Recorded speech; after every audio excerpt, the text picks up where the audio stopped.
وفي هذا الجزء وبالشراكة مع الائتلاف من أجل النزاهة والمساءلة أمان سنتحدث عن إصدار الائتلاف تقريره السنوي 17 بعنوان تقدم في خطة الإصلاح الحكومي وتراجع الثقة في نزاهة الحكم.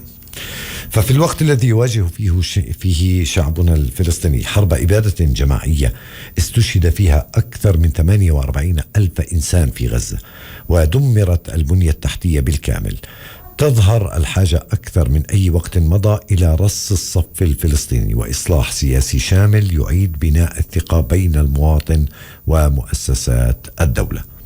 أصدر الائتلاف من أجل النزاهة والمساءلة أمان تقريره السنوي 17 للعام 2024 بعنوان تقدم في خطة الإصلاح الحكومي وتراجع الثقة في نزاهة الحكم، والذي يرصد التغير في واقع السياسات والتشريعات والقرارات والإجراءات ذات العلاقة بالنزاهة والفساد ومكافحته التي صدرت من قبل الأطراف والجهات المسؤولة عن إدارة المال والشأن العام. يهدف التقرير إلى تقديم توصيات محددة لصناع القرار الفلسطيني والجهات ذات العلاقة لمساعدتهم في تبني سياسات وخطط وتشريعات وإجراءات لتعزيز نزاهة الحكم وتمكين المؤسسات العامة من تجنب مخاطر الفساد بأشكاله المختلفة، كما يهدف إلى تمكين ومساعدة المنخرطين والمناصرين من مؤسسات المجتمع المدني والنشطاء والمتطوعين من المواطنين في المشاركة في جهود مكافحة الفساد وحماية المال العام والمساهمة في بناء مؤسسات فعالة ومساءلة لدولة فلسطين في مواجهة الاحتلال الإسرائيلي. في هذه الحلقة نسلط الضوء على أبرز ما ورد في التقرير وعلى توصياته التي يؤكد فيها أن مكافحة الفساد ليس ترفا وإنما ضرورة وطنية. معنا الأخت هامة زيدان مديرة العمليات في ائتلاف الأمان أو الائتلاف من أجل النزاهة والمساءلة أمان. أخت هامة صباح الخير، يعطيك العافية وأهلا وسهلا فيك ضيفي على برنامجنا. يسعد صباحك أنت وجميع السادة المستمعين.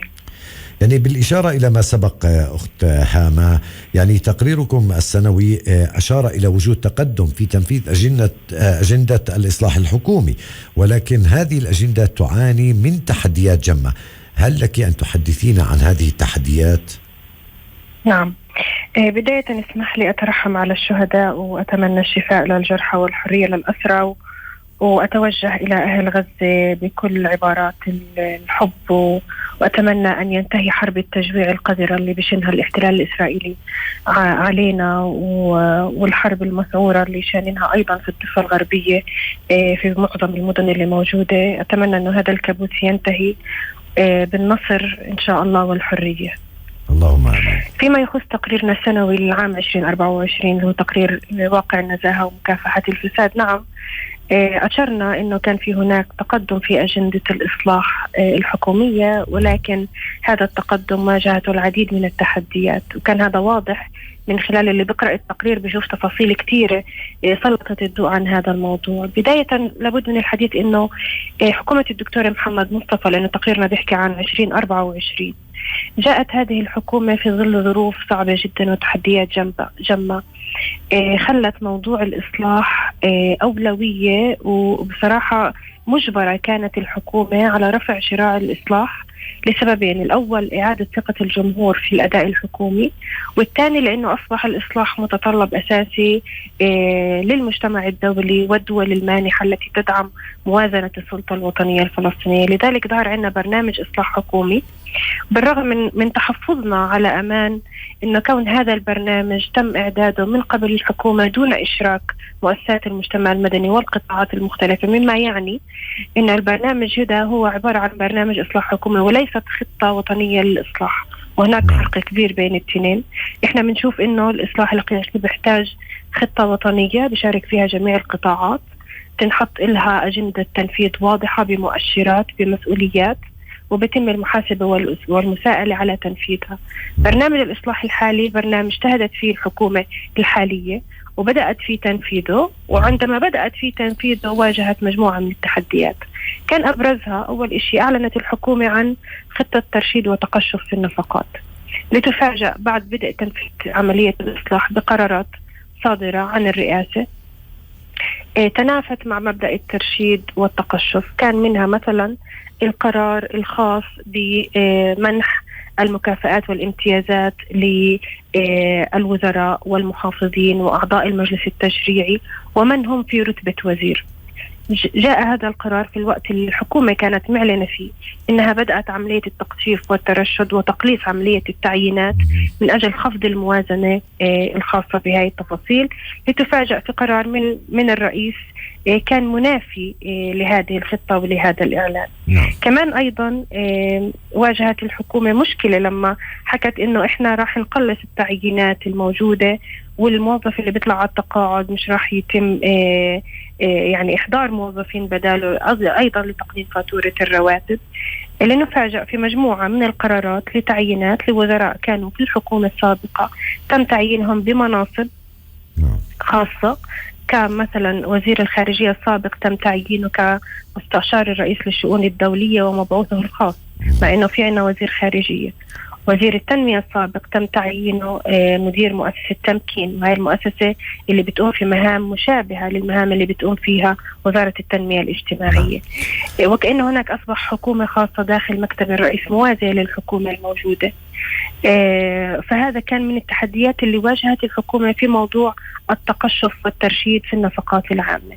هناك أيضا قرارات صدرت عن مكتب الرئيس كان فيها تعدي على صلاحيات مجلس الوزراء، أخذ الصلاحيات من مجلس الوزراء ووضعها عند مكتب الرئيس، مثل القرارات اللي كان قرار تعديل قانون الرقابة المالية والإدارية.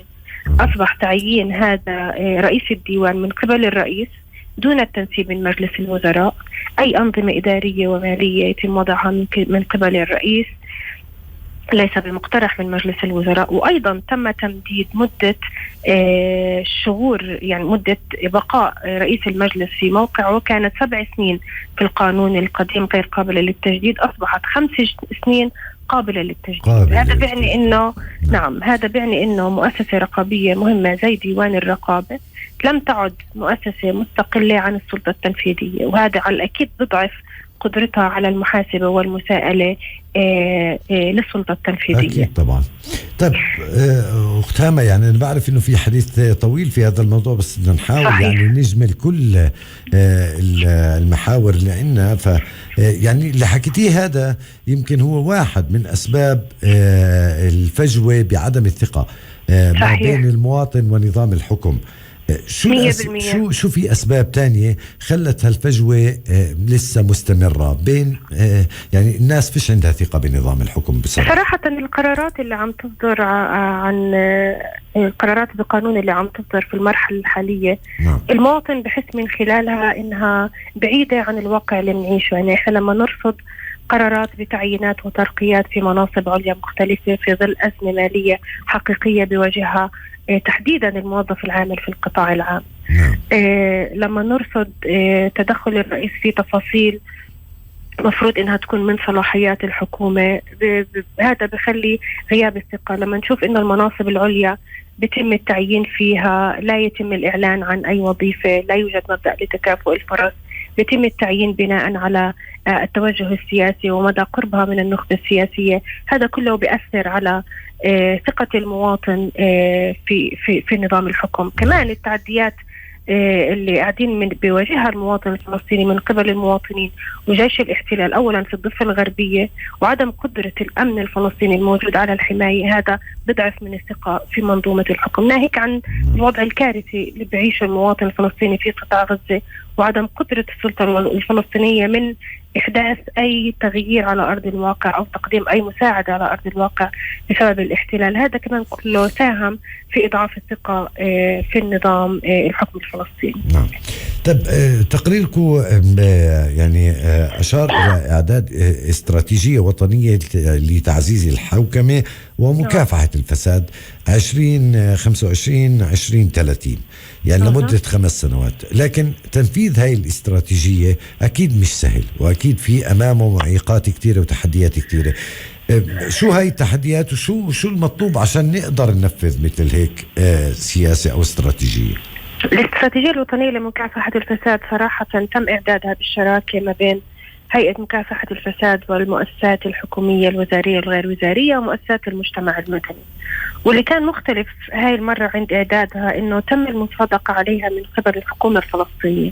هذا بعني إنه الحكومة مسؤولة عن إنفاذها وتنفيذها. التحديات اللي ممكن تواجه هاي الاستراتيجية صراحة غياب إرادة سياسية حقيقية لإنفاذها، عدم إدراجها من ضمن خطط الإنفاذ لدى الحكومة الفلسطينية، وإنها بصراحة بحاجة لإشراف ومتابعة حثيثة. يعني إحنا أي خطة أنت بحاجة لتحط تفاصيل لهذه الخطة، مؤشرات للقياس، جهة مسؤولة عن التنفيذ وجهة بتراقب وبتحاسب إذا لم يتم الالتزام في التنفيذ. إحنا لسه هذه التفاصيل كلها ما شفناها. شفنا إنه تم اعتماد خطة وطنية من قبل الحكومة الفلسطينية. الإجراءات اللاحقة مثل إنشاء فريق وطني للمتابعة عليها والتأكد من سلامة تنفيذها لم تتم. فبالتالي لا زالت الاستراتيجية بتواجه مشكلة، لازلنا إحنا قلقين أن يتم التعامل معها كملف المسؤولة عنه هيئة مكافحة الفساد وحدها. هذا الملف هو ملف وطني، الجميع مسؤول عن العمل فيه، الجميع مسؤول عن إنفاذ هذه الاستراتيجية وأن يحاسب في حالة التقصير من تنفيذها. طب يعني معلش اسمحي لي أخت هامة، كتير بينحكى في موضوع الفساد والفاسدين وأنه العقوبات يعني ليست بمستوى تفاصيل القضايا وغيره. يعني بدنا بيانات عن الفساد والفاسدين إذا ممكن. وين الخلل؟ إذا كان إحنا عندنا هيئة لمكافحة الفساد وفي ذات الوقت الحديث عن فساد كبير في كتير جهات، وين الخلل؟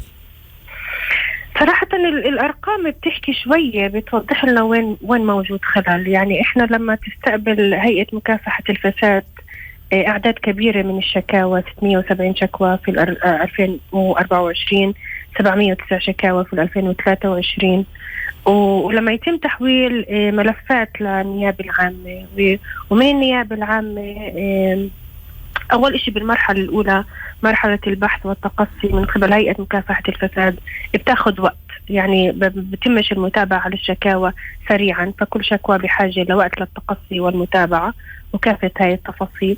لما تتحول للنيابة العامة، النيابة العامة بتاخذ فترة كتير طويلة لإحالة الملفات للمحكمة، ولما تتحول الملفات للمحكمة أيضا في فترة كتير طويلة في التقاضي في هذا الموضوع. يعني العام الماضي تم الحكم في 12 ملف تم تحويله للنيابة العامة من أصل 32 ملف. الملفات اللي تم الحكم فيها إذا نطلع على تفاصيلها بنشوف إنه لها علاقة في موظفين صغار. نعم. مع إنه في بعض الملفات اللي كانها لها علاقة بكبار الموظفين لم يتم الحكم فيها بعد. طول ما المواطن الفلسطيني مش شايف كبار موظفين فاسدين تمت محاكمتهم لقضايا فساد وعرف هذا الحكم، راح موضوع الثقة في موضوع منظومة مكافحة الفساد والإبلاغ عنه راح تضلها هاي الثقة مضاعضة وضعيفة صراحة. نعم. طب هما يعني التقرير حكى عن إشكالية في التدابير الوقائية من الفساد وفي المؤسسة الأمنية تحديدا. شو معنى هذا الحكي؟ في المؤسسة الأمنية صراحة إحنا أمانة عملنا تدخل كان واضح، اللي هو عملنا مؤشر لقياس النزاهة في قطاع الأمن. هذا المؤشر مقسوم لعدة أقسام، جزء بنحكي فيه عن التعيينات، جزء بنحكي فيه عن المشتريات، جزء بنحكي فيه عن الموازنة، جزء بنحكي فيه عن التعيينات. كل هاي التفاصيل حطينا لها مؤشرات حتى نقيس مدى حصانتها ضد الفساد. صراحة في تطور، يعني هو العلامة منية بتكون طبعا، يعني في تطور بسيط. يعني يمكن حصلوا هاي السنة على علامة 64 في الأمن، وهو تطور بسيط جدا. يعني يعتبر إنه فرص الفساد لا زالت قائمة وقوية، بس بنحاول من خلال هذا المؤشر نضوي على الأماكن اللي يجب العمل عليها لتحصينها ضد الفساد بشكل أسرع من غيرها. صحيح. هلا الأخطر في موضوع المؤسسة الأمنية واللي تحدثنا عنه في التقرير هو القرار بقانون رقم 7 لسنة 24 الخاص بتعديل قانون الخدمة في قوى الأمن. هذا القرار شال أي إشراف مدني سياسي من قبل الحكومة الفلسطينية ممثلة بمجلس الوزراء ووزير الداخلية، وقلصها لأقل قدر ممكن، ووضع جميع الصلاحيات والإشرافية عند سيادة الرئيس. ونحن في ائتلاف أمان نرى أن هذا الموضوع خطير جدا، خاصة وأن التعيينات اللي تمت في الفترة الأخيرة في الأجهزة الأمنية في المناصب العليا معظم من تم تعيينهم هم أصلا موجودين في جهاز الحرس الرئاسي، وكأنه هناك يتم العمل على وضع مناصب عليا في يد من كانوا بالحرس الرئاسي. التبعية كلها أصبحت في يد مكتب الرئيس، وهذا بيؤدي لتشرذم الأجهزة الأمنية والتشتت في تبعيتها. أنت لما تحط إنه التبعية لمكتب الرئيس يعني إنه مكتب الرئيس المسؤول عن الرقابة والمساءلة على أعمال هذه الأجهزة، ونحن نعلم إنه مكتب الرئيس ليس لديه القدرات البشرية والمادية أن يقوم بالرقابة والمساءلة على أعمال هذه المؤسسات. فبالتالي منظومة المساءلة أصبح فيها خلل، خاصة وإنه المنصب الخاص في اللي كان يشغله وزير الداخلية، واللي هو كان اسمه نسيت المسمى تحديدا، اللي هو كان من خلاله مدير الأمن الداخلي، كان وزير الداخلية هو مدير الأمن الداخلي، تم إلغاء هذا المنصب، لم يعد وزير الداخلية هو المشرف على الأجهزة الأمنية عفوا. وهذا بيعني إنه هاي الأجهزة أصبحت منظومة المساءلة فيها أصبحت ضعيفة، وهذا ممكن أن يؤثر على العقيدة الأمنية، وممكن يؤثر إنه هاي الأجهزة تصبح تعاني من تجاذبات سياسية في المراحل القادمة، وهو الأمر اللي معظم الممارسات الدولية بتحاول تخلي الأجهزة الأمنية بعيدة عن أي تجاذبات سياسية، بعيدة عن أي سيطرة من مراكز سياسية في البلد، حتى تبقى خدمتها الأساسية والأولى هي حماية أمن المواطنين. طيب من بين توصيات تقريركم كان كمان أشياء بتتعلق بإدارة الأزمات والكوارث وحالات الطوارئ في فلسطين، ووصيته باعتماد اللامركزية في إدارة الأزمات. شو صحيح. يعني اللامركزية في إدارة الأزمات تحديدا؟ صراحة هاي التوصية إحنا بدأنا فيها لما بدأت جائحة كورونا. نعم. وشفنا إنه التعامل مع جائحة كورونا كان من خلال مكاتب المحافظين، وكان في مركزية عالية في تنفيذ في التعامل مع موضوع الجائحة. لما بدأت وقتها احنا طلعنا توصية انه التعامل مع حالات الطوارئ والكوارث في فلسطين، اول شيء احنا فيش عنا منظومة للتعامل مع هاي الحالات، فيش عنا مؤسسة تشرف على عملية ادارة هذا الموضوع. كان في عنا مركز ادارة المخاطر والكوارث وتم الغائه وتحويله لدائرة داخل وزارة الداخلية. والاهم من هيك احنا بنشوف انه الوضع الخاص بفلسطين تحديدا هلأ مع الأزمات اللي موجودة، حرب الإبادة في قطاع غزة وهجمات المستوطنين وجيش الاحتلال في الضفة الغربية، بتخلينا نشوف إنه المجتمعات المحلية تحديدا البلديات والمجالس القروية بالتعاون مع المؤسسات المحلية ومؤسسات المجتمع المدني هي الأكثر قدرة على تعزيز صمود المواطنين لمواجهة حالات الطوارئ. هيك إحنا كنا ندعو وحاطين تفاصيل كثيرة في هذا المجال، كيف يجب تعزيز اللامركزية، إنه تصير البلديات والمجالس بالتعاون مع المؤسسات المحلية المحيطة لديها خطط لمواجهة حالات الكوارث والطوارئ. ونتمنى إنه الحكومة تأخذ بهاي التوصية سريعا وتبدأ على عملية التنفيذ للتمكين، لأنه واضح أنه خطط الاحتلال للمرحلة القادمة ستكون أصعب على الفلسطينيين. نعم. طيب آخر شيء أختنا هامة، يعني بدنا تحكي لنا عن أبرز التوصيات اللي صغتوها في هذا التقرير. أبرز التوصيات هي التوصيات العامة اللي إحنا في أمان دائما من نحكي عنها، إنه لابد من تعزيز ثقة المواطنين من خلال إعادة الشرعية للنظام السياسي الفلسطيني. في أول فرصة يجب أن يتم تنفيذ الانتخابات الفلسطينية وبناء هذه المنظومة المساءلة والفصل بين السلطات. الوضع الراهن اللي إحنا بنعيش فيه بخلينا موضوع إدارة الكوارث والمخاطر أولوية أيضا، كيف إنه نجهز البيت الفلسطيني ونمكن المواطن الفلسطيني من الصمود خلال الفترات القادمة من خلال اعتماد خطة واضحة لإدارة الأزمات والكوارث تعتمد على اللامركزية. كان في عنا كمان توصية بعدم التعدي على صلاحيات مجلس الوزراء، إيقاف أي قرارات بقوانين حالية لا تأتي ضمن منظومة إصلاح ضمن خطة وطنية شاملة للإصلاح. كمان كان في عنا تفاصيل كتير لها علاقة في تعزيز النزاهة والشفافية من خلال نشر المعلومات وإشراك الجمهور وتعزيز الحوار مع مؤسسات المجتمع المدني والتشاركية في صنع السياسات والقرارات. وصراحة التقرير احنا نشرينه على موقع امان بنسخة الكترونية بيقدر الجميع يطلع عليه. يوجد العديد من التوصيات في كافة المجالات، يوجد العديد من القضايا اللي يمكن مقابلتنا ما بتسمح انه نحكي عنها.